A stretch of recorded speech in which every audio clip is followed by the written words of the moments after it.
بسم اللہ الرحمن الرحیم۔ میں ہوں عنایت اللہ کاشف ایڈوکیٹ اور آپ دیکھ رہے ہیں لیگل انفارمیشن۔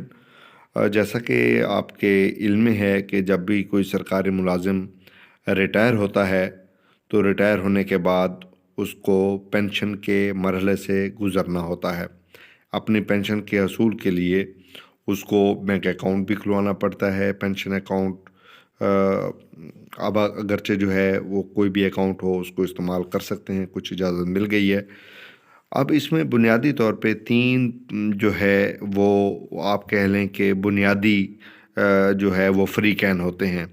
ایک تو خود پینشنر ہوتا ہے جس نے پینشن حاصل کرنی ہوتی ہے، اور دوسرا فریق جو ہے اس میں بینک ہوتا ہے جس نے پینشن کی ادائیگی کرنی ہوتی ہے۔ اس کے علاوہ ایک اور فریق ہے جس نے پینشن جاری کرنی ہوتی ہے، وہ ہوتا ہے اکاؤنٹ آفس۔ تو گویا کہ پینشن کے حوالے سے تین بنیادی فریقین ہوتے ہیں: پینشنر خود، بینک اور account office.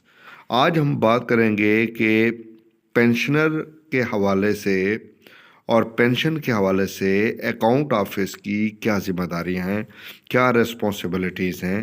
Account office pension روک سکتا ہے، نہیں روک سکتا، پینشن کے لیے کیا اقدامات کر سکتا ہے، اس کو کیا کیا اقدامات بنیادی طور پہ قانون میں دیے گئے ہیں جو اکاؤنٹ آفس کی بنیادی ذمہ داریاں ہیں۔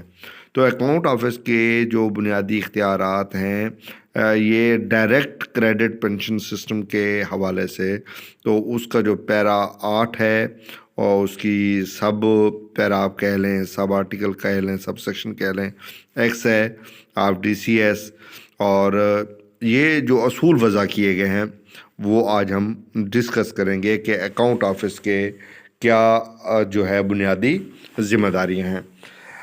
اس میں پہلی ذمہ داری جو ہے وہ یہ ہے کہ اگر کسی مہینے غلط ادائیگی ہو گئی ہو یا زیادہ ادائیگی ہو گئی ہو، پیمنٹ زیادہ ہو گئی ہو، یا کسی پینشنر کو پینشن کم چلی گئی ہو، تو اکاؤنٹ آفس اس صورت میں کیا اقدامات کر سکتا ہے۔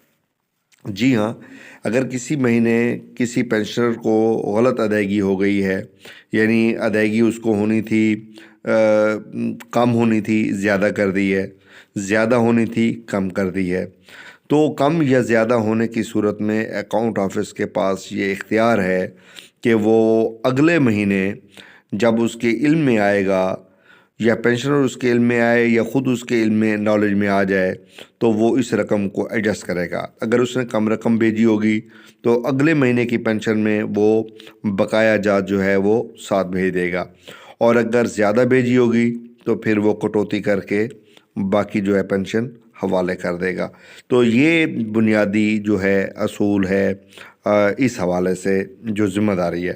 پھر یہ ہے کہ پینشن سٹاپ کر سکتا ہے اکاؤنٹ آفس۔ جی ہاں، پینشن جو ہے وہ اکاؤنٹ آفس سٹاپ کر سکتا ہے۔ کیسے سٹاپ کرے گا؟ وہ ایسے سٹاپ کرے گا کہ پینشنر نے اگر اپنی لائف ویریفیکیشن نہیں کروائی یا بائیو میٹرک نہیں کروائی، لائف سرٹیفکیٹ جمع نہیں کروایا، تو بینک جو ہے وہ لسٹ مہیا کرے گا اکاؤنٹ آفس کو، اور جوں لسٹ اکاؤنٹ آفس کے پاس جاتی جائے گی، اکاؤنٹ آفس جو ہے اس پینشن کی پینشن سٹاپ کر دے گا۔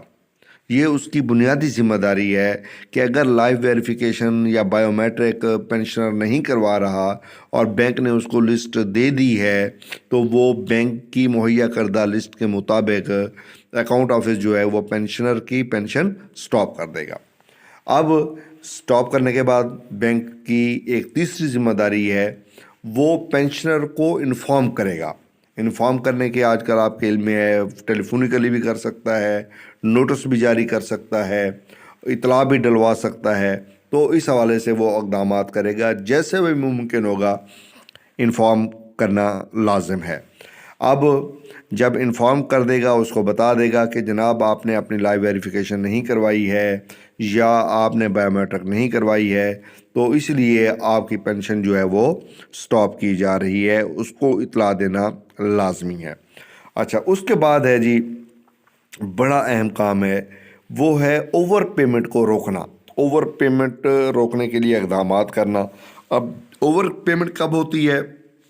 اس وقت جب کوئی پینشنر فوت ہو جائے یا کوئی خاتون پینشنر جو ہے وہ دوسری شادی کر لے، تو ایسی صورت میں پینشنر کے فوت ہونے کی صورت میں، جیسا کہ آپ جانتے ہیں کہ ہر 6 ماہ بعد لائیو ویریفیکیشن ہوتی ہے، وہ تو ہو جاتی ہے۔ اگر 6 مہینے سے کے دوران پینشنر فوت ہو جائے تو وہ پینشن تو ان کی ڈائریکٹ آ جاتی ہے، لیکن اب اگر اکاؤنٹ آفس کے علم میں آئے کہ یہ شخص فوت ہو چکا ہے یا اس خاتون نے ری میرج یا دوسری شادی کر لی ہے، تو اس صورت میں جو ہے وہ پھر ان کی پیمنٹ روک دے گا، اور وہ ان کو کہے گا کہ عورت کی صورت میں، شادی کرنے کی صورت میں، کہ نان میرج سرٹیفکیٹ جو ہے وہ آپ جمع کروائیں۔ اگر کوئی پینشنر فوت ہو گیا ہے تو وہ اس کا لائف ویریفیکیشن سرٹیفکیٹ بھی مانگ سکتا ہے اور بایو میٹرک کی دوبارہ تصدیق بھی مانگ سکتا ہے۔ تو اوور پیمنٹ کو روکنا بھی یہ بنیادی ذمہ داری ہے اکاؤنٹ آفس کی۔ اور اکاؤنٹ آفس کی جو ذمہ داری ہے، اگر ایسی صورت میں کہ جب لائیو ویریفیکیشن نہیں ہوئی اور یا بایو میٹرک نہیں ہوئی، بینک نے ان کی پینشن روک دی، پینشنرز کی پینشن روک دی، تو بقایا جات کو ریلیز کرنا بھی یہ بینک اکاؤنٹ آفس کی ذمہ داری ہے۔ یعنی اگر کسی شخص نے لائیو ویریفیکیشن نہیں کروائی تھی اور اکاؤنٹ آفس نے اپنے اختیارات کا استعمال کرتے ہوئے ان کی پینشن کو روک دیا تھا، تو ایسی صورت میں جو ہے بینک، جب ویریفیکیشن بینک کو ہو جائے گی اور بینک ان کو مطلع کر دے گا کہ جناب ان کی لائیو ویریفیکیشن ہو چکی ہے، جب اس کی تصدیق ہو جائے گی کہ ان کی لائیو ویریفیکیشن یا بایو میٹرک ہو چکی ہے، تو پھر اکاؤنٹ آفس کی یہ بنیادی ذمہ داری ہے کہ وہ ان کے تمام بقایا جات، جب سے پینشن روکی گئی تھی، سٹاپ کی گئی تھی، تب سے ان کے بقایا جات کو ریلیز کرے گا۔ یہ ریلیز کرنا جو ہے وہ بنیادی ذمہ داری ہے اکاؤنٹ آفس کی۔ تو یہ ہے بنیادی اصول کہ اکاؤنٹ آفس جو ہے ڈائریکٹ پینشن کے حوالے سے کیا کیا اقدامات کرتا ہے، وہ کس قسم کے اقدامات کر سکتا ہے۔ ایک تو غلط ادائیگی کو روکنا اس کی بنیادی ذمہ داری ہے، پینشن سٹاپ اگر لائیو ویریفیکیشن نہ ہو، اگر لائیو پینشن سٹاپ ہو جائے تو انفارم کرنے کے لیے تمام تر اقدامات کرنا، پھر اوور پیمنٹ کو روکنا، اور پھر اگر خدا نخواستہ پینشن سٹاپ ہو جائے تو اس کو ریلیز کرنا۔ یہ اکاؤنٹ آفس کی بنیادی ذمہ داریاں ہیں جو کہ پیرا 8X کے اندر جو ہے وہ بتائی گئی ہیں، ان کا تعین کیا گیا ہے۔ تو اس حوالے سے جو ہے یہ آج کا لیکچر تھا، امید ہے آپ کو بہت پسند آئے گا، اور آپ اپنی رائے بھی ہمیں دیتے رہیے کیونکہ ہم پینشنز پر کام کر رہے ہیں، تو آپ کی رائے ہمارے لیے جو ہے وہ محترم و مقدم ہوگی۔ امید ہے آج کا موضوع آپ کو پسند آئے گا۔ اگر ابھی تک آپ نے بیل آئیکن کو پریس نہیں کیا تو پریس کر لیجئے، چینل پر نئے آئے ہیں تو سبسکرائب ضرور کیجیے گا، ویڈیو کو شیئر بھی ضرور کیجیے گا۔ ویڈیو دیکھنے کا بہت بہت شکریہ۔ انشاءاللہ اگلی ویڈیو میں آپ سے ملاقات ہوتی ہے۔ بہت شکریہ۔ اللہ پاک سلامت رکھے۔